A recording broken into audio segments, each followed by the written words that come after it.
Buongiorno squadra, oggi vi portiamo al Fontanon di Goriuda, ma per farlo dobbiamo tornare indietro di una settimana e poi capirete il perché. Quindi, sigla!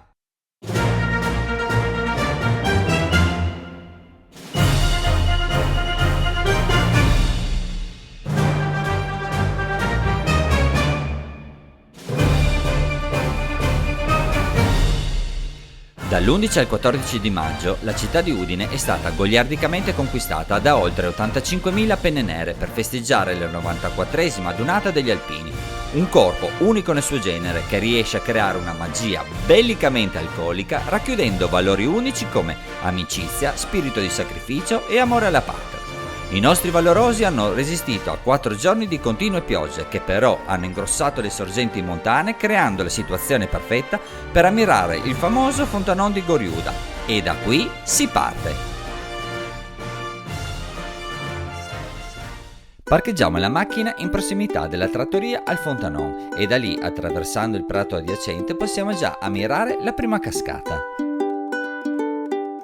Proseguiamo poi lungo il sentiero sulla sinistra che ci porterà al secondo sbalzo.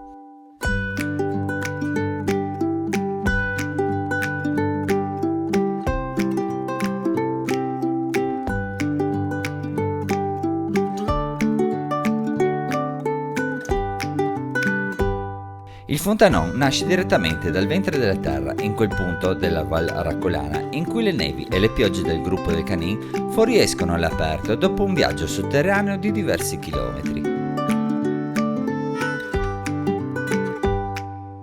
Percorriamo poi la strada asfaltata fino ad imboccare il sentiero CAI 645 che ci porterà alla grotta da dove sfocia la quantità di acqua che crea questa meraviglia della natura.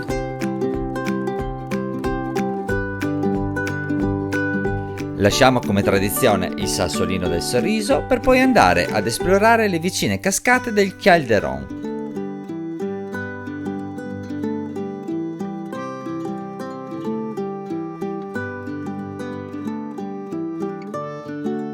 Questa bellissima escursione è adatta veramente a tutti e può essere un'ottima idea per portare i bimbi a scoprire questi luoghi magici senza impegnarli troppo. Alla fine ci siamo fermati alla trattoria al Fontanon, sicuramente un viaggio nel tempo alla ristorazione anni 70, che però con gentilezza e genuinità ci hanno regalato una merenda saporita accompagnata da un buon bicchiere. Ora vi lasciamo alla cartina trovata sul libro Sentieri Natura per spiegarvi il giro che abbiamo fatto e le tabelle con i relativi dati tecnici.